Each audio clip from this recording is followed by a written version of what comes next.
Hey, it's Heather, and today is a very good day for an adventure in gardening. So, if you're trying to grow your own food and you're a vegetable garden, or you're a homesteader on any scale, even a small scale like me, there comes a point in midsummer when it is like crazy. It's like everything needs to be done at the same time. You're still starting seeds and you're harvesting food and you're weeding and you're watering, like your water wand is an extension of your hand because you're constantly watering. There's like so much to do, and it's hot. I mean, it's like 98 degrees right now, so it's really hot.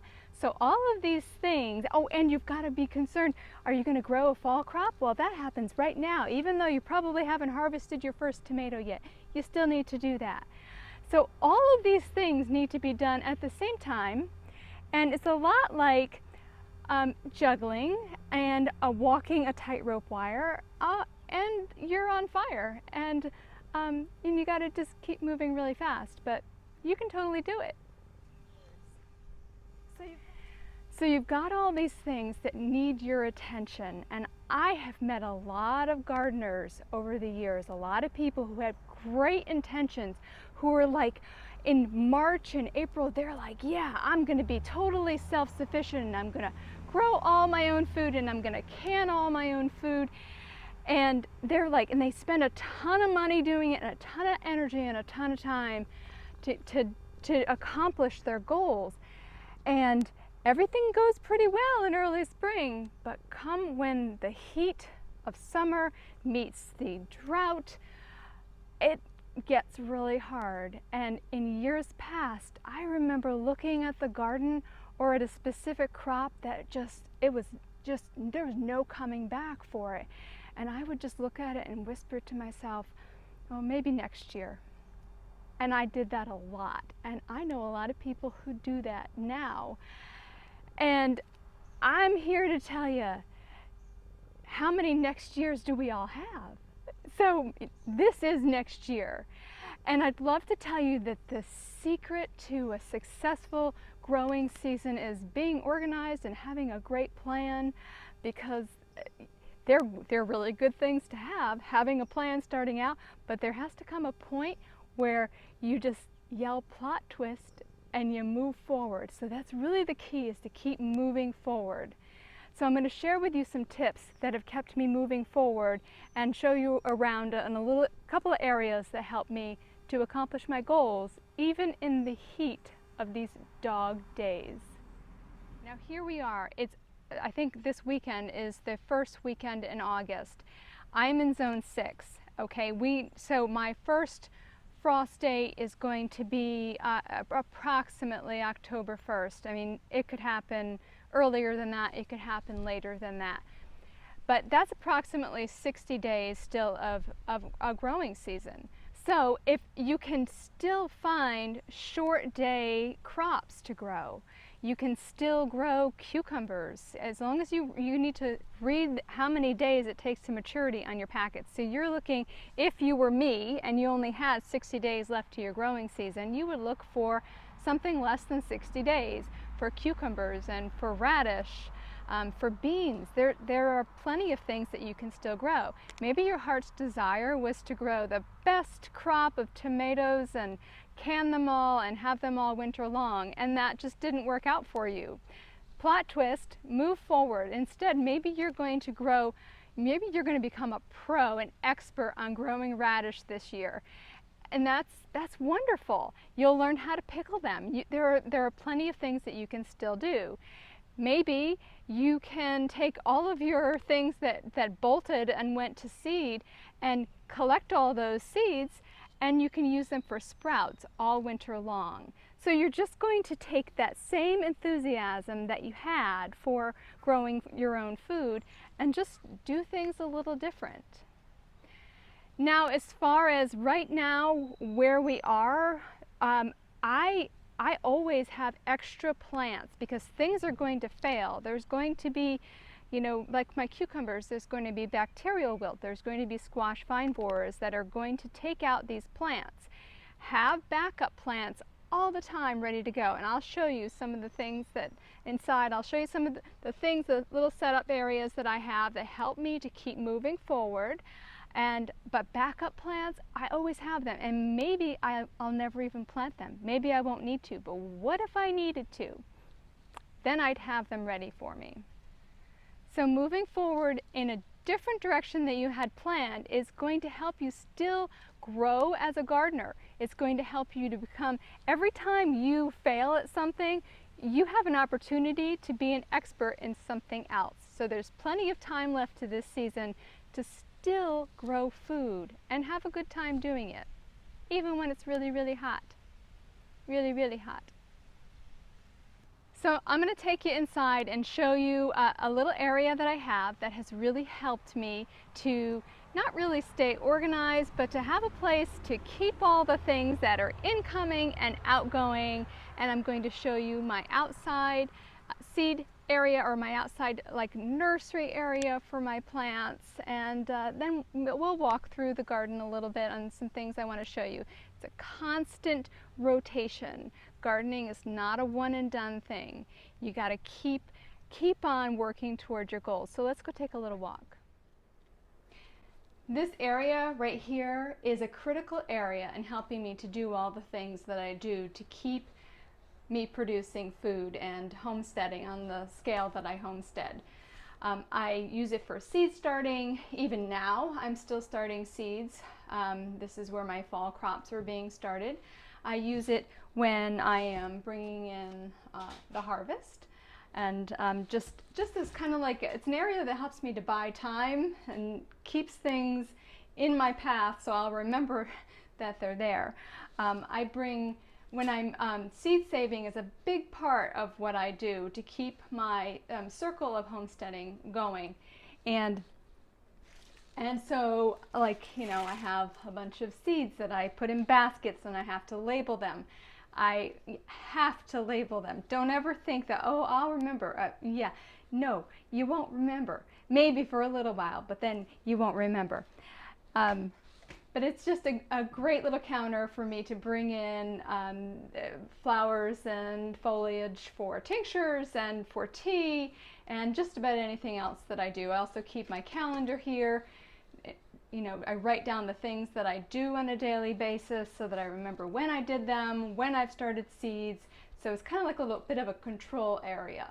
So right now I'm still starting some fall crops right now.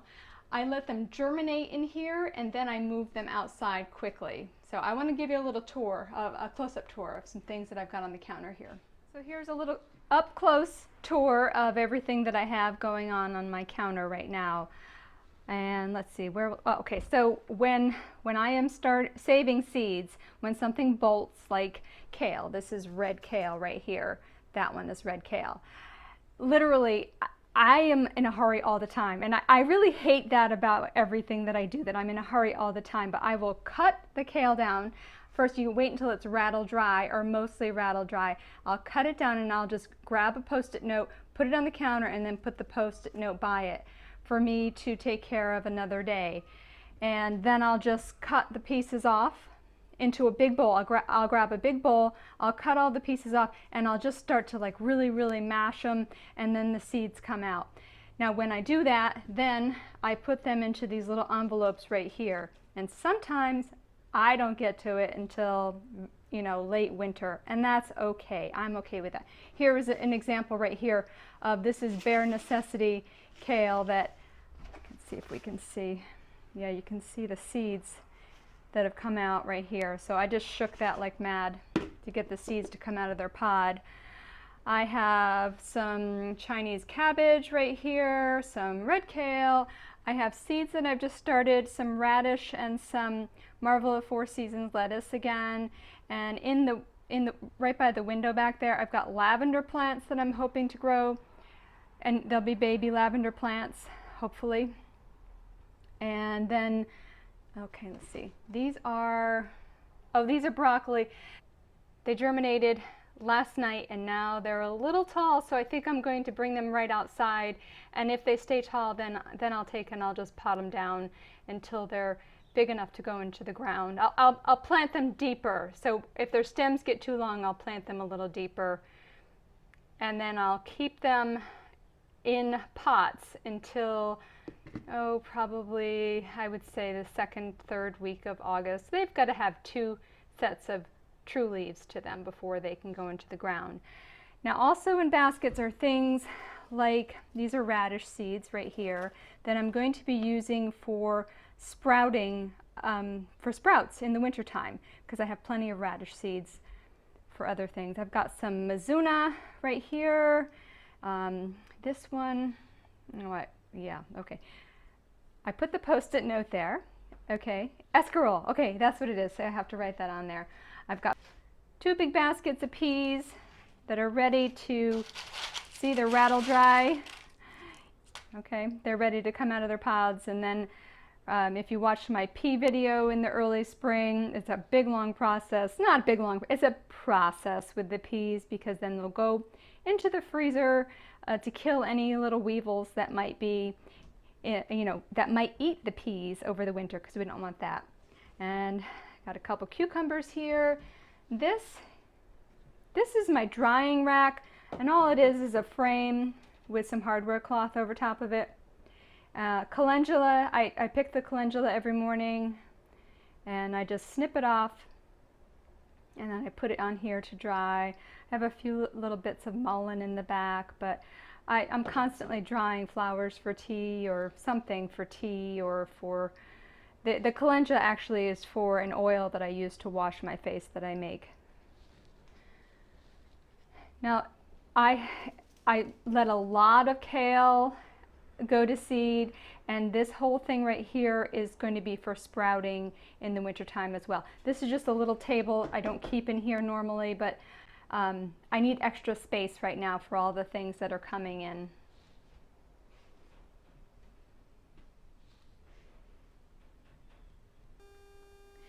And overhead I've got this bar that I installed that I use to dry my herbs on, and right now it's nothing special. It's just plant brackets and a bar that is just sitting there. I got it at Home Depot. But right now my garlic is hanging. Let's see if we can, the garlic is so beautiful. And we are in week 2 of the curing process for the garlic. And I'll let it, I cut one open, I cut the stem off of one of them, and it was still a little juicy, even though they look like they're like really, really dry. 2 more weeks, the garlic will be hanging there. And then I'll cut the stems off, cut the roots off, clean them up a little bit, and I'll put them in the basement for storage. So this whole area here is very helpful to me when it comes to growing vegetables continuously. And in the wintertime, I'll be using this for my houseplants coming in. So to have a place like this, someplace where you can, is a working area, it's a very helpful thing. So once the seeds have germinated inside, they get moved outside onto this cart. And this cart is great because I can, it's on wheels, so I can roll it around. This is the last big push for seeds for crops for this year. This is it. I mean, I'll still be starting things. I'm still going to be starting radish and lettuce for sure, and I'll start doing more of a variety of lettuce, because right now I'm just starting Marvel of 4 Seasons, which I'll show you how good it looks in the garden in a second. So let's see, what can I show you here? I've got some, these are daikon radish, these are watermelon radish. Yeah, turnips here, more arugula for fall, and more turnips over here, some dill, some cilantro. Those are beets right there. There's the Bare Necessities kale that I started. Cucumbers, constantly am starting. If they never go into the ground, I'm starting them to replace, these are cucumbers right here. I'm starting them in case I need to replace any of my vines to wilt or squash vine borers or something like that. zucchini. These are zucchini here. I'm trying to do a bypass the squash vine borers with the zucchini because that's always a heartache for me. So this is actually my first crop of regular zucchini going in this year. Let's see. That's this one right here, which is, oh, these are Chinese broccoli. And what does that say? Oh, these are rutabagas. Those are rutabagas right there. And yes, those are carrots started there. I'm going to use one of my sister's tricks for carrots. This is milkweed that just hasn't gotten planted. Yeah, it'll be planted soon. Now on the bottom tray are peas. I've got peas here, and this is Marvel of Four Seasons lettuce that's going to go in the ground probably, oh, I don't know, I'd give it another week. And let's see, that's it there. And then around the corner there's more cucumbers at a different stage and some chamomile that I'm hoping, I actually should just put it in the ground. I'm hoping that I can have it for tea, the flowers for tea for this year. So I just said that that was my first real crop of zucchini. Sort of not true.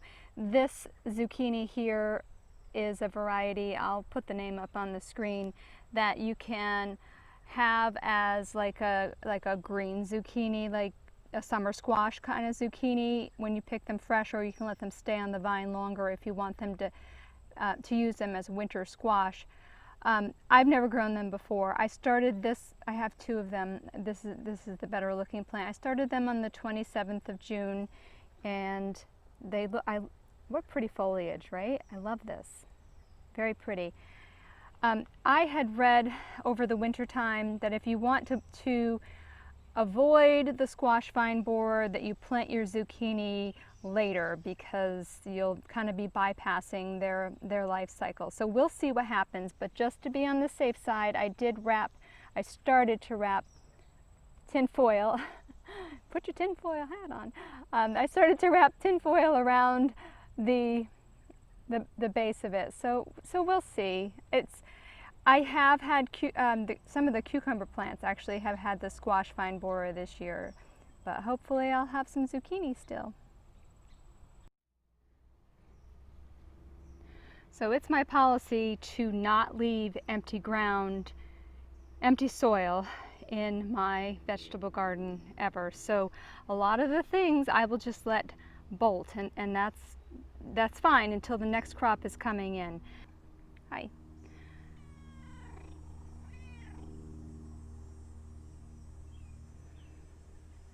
So even things that are bolting, like I'm going to save one of these for seed right here, and I'll be pulling the other. There are some radish that I just put in.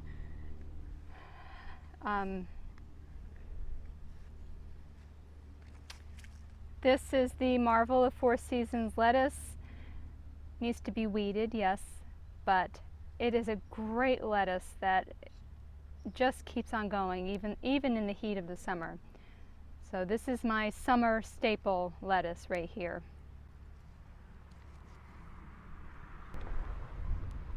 So as the season goes, in this garden right here, when I have new crops, like I just planted these radish this morning, I sowed some new ones that I showed you on the counter a little bit ago, and these are ones that I just planted.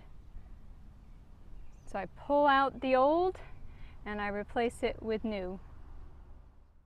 This is a really great example of having to change my plan in the middle of the season.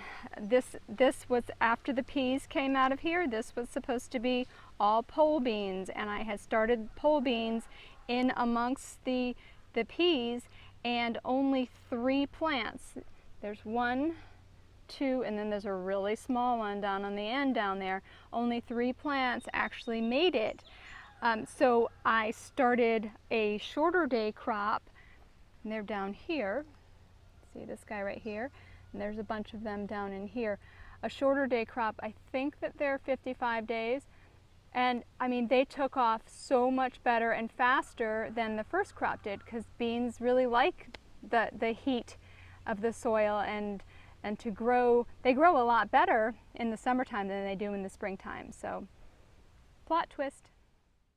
This is a great example right here of having to change my plans. These cucumbers here should have taken me through, boy, they should have taken me through almost the rest of the season, but it didn't work out that way. I have this, I'll see if I can show you the squash vine borer here. Does this one have it? No, not that one.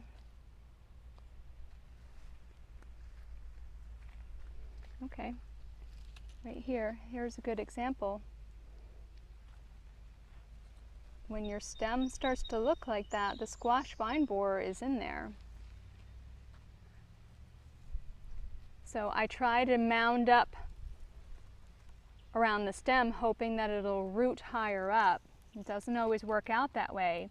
And then we've got some bacterial wilt here from that little striped cucumber beetle. So plans change now. Am I going to just pop more cucumbers in here? Maybe.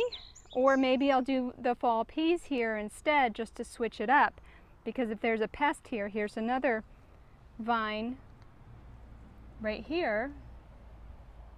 I'm pretty sure this is bacterial wilt. Now I do have varieties that are supposed to be more resistant. That Natsu something or other variety is supposed to be more resistant. So maybe, I don't know what I'm going to do yet, but you know, you got to swing with the punches. But I do have a second crop of cucumbers up and coming. This is my second crop of cucumbers right here. You can see that I think they just started to flower. Yep, there's some flowers down in there. So this is my up and coming crop.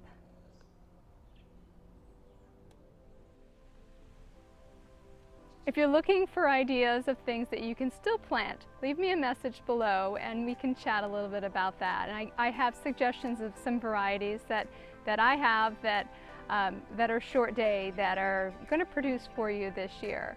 I would love it if you subscribe so we can stay in touch and you don't miss out on another adventure in gardening. See you soon.